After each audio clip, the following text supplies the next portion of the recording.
Hey, what's up? How you guys doing? So let's just get right into this. I love to read. I've been reading since I've been little. Um, I've always had a desire for education and knowledge. Reading provides that. So much so, I bought over 10,000 books. Started a website called 10,001books.com. And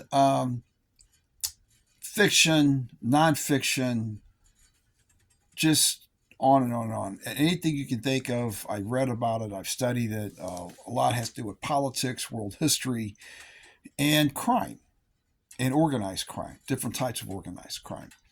Um, so, what prompted me to, what sparked my interest in organized crime was my grandfather. His name was Sam Scola, aka Sam Hogg, 1930s gangster, made guy, worked for Johnny Lazia during the Pendergast era. You can look it up. Sam Scola, Sam Hogg Scola. He's out there. Um, so, but what fascinated me was when I was a kid growing up, I always asked what happened to him because he was spoke about in high regard from a lot of people, and I had no idea he was a mobster. I didn't know. I mean, you weren't told that when you were growing up. He died of the flu, and as I got older, I found out what really happened to him, and I started reading a lot about this entity, this thing, um, and then found out later that you know, um, well, let's just say that my life was a little bit different. My dad's straight, narrow World War II hero was awarded 4 Bronze Stars during World War II. Moved to Kansas City, met my mom, etc. So, and those are all stories I'll get into later. But for this video, what I want to talk about is the creative license that people have taken with different people's lives and situations to sell a book, uh, to sell newspapers. I learned about that a long time ago. There would be stories come out about different things, and it's like, well, that's not what I heard. That's not what I know. There were things I personally knew that were way different than what was being reported. So uh, one thing I got interested in because of my grandfather was stories about La Cosa Nostra, the mafia, organized crime, wise guys, and there's a lot of romanticism, about these people, about these situations. Movies, books, they have an entertainment value. People like to read about it and get lost into the lifestyles they think that are different than what they normally live. And I also found too that there's a lot of people who are in law enforcement or ex-law enforcement who like to write books. And so I started doing some reading, and to my surprise, this one in particular, called Mobsters in Our Midst, it's written by an ex FBI agent by the name of William Owsley, about the Kansas City crime family. Now, I'm not a mobster, um, no, in no way, shape, or form. I'm not a criminal, never done any time. I'm not a rat. Uh, I never. I've taken the fifth more times than I know, and I'm not talking about a fifth of Jack either. But I found that by reading this, there was so much bullshit in this book. I'm going to call it out. I'm going to do some critiquing. Now, is there a lot of truth to it? Yes, but they have slants.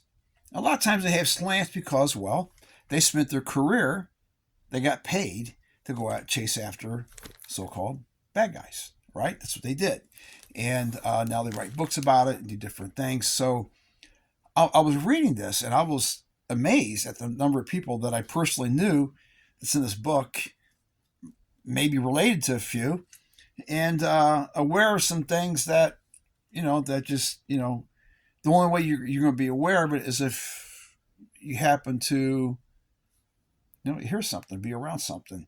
But anyway, um, I'm not putting nobody's dirty laundry on the street, not mentioning anybody's names. These are my personal stories or personal information, and this is basically just critiquing this from information that I know of that has kind of been uh, glossed over the truth, and so you have a book. And so it's an interesting read. They say it's true crime, and there is true crime. I mean, there was things that happened to people in there that's horrible, but also there was people who got caught up in this thing that should never been caught up in it.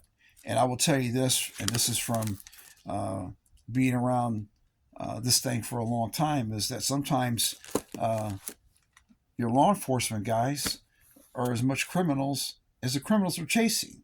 Some people say, well, they have to think like that in order to catch them. Well, maybe if they're going after people who are doing other crimes, it would be different. I don't know. It's that's and that's a debate on that. I'm not going to get into all that. I have a very healthy respect for law enforcement and what they do. There's definitely a place in it, and we have to have law enforcement. We have to have cops. I'm pro. I'm not anti-cop by any shape and imagination. Also know too that a lot of people get put in prison. They're innocent because prosecutors want to make a case. I also know that people create stories sometimes to sell books, and then they read this and they think, well, that's what really happened. They don't know because they're just going by what they've read and what they've seen on the newspapers. So I'm going to critique this. It's going to be in a couple of videos from now. We'll go over it, and I'll back it up with facts and what I know. And it's my spin. It's different. My what I'm going to talk about is different than what these guys talk about or what you're going to expect. I promise you that. So again, I'm not putting anybody's business out there. I'm not a snitch. I don't believe in that. I don't believe in doing that. I also found out too a lot of snitches like turning around and talking about people and putting people's names and faces out there so they can get a better deal on their end. It's the system. It's the way it works. You work the system, right? And these guys do that to get a lesser charge. So anyway, this is Sam. We're going to be going over mobsters in our midst later on, a few videos from now. I just wanted to give you a heads up. Thank you for watching, and I'll talk to you soon.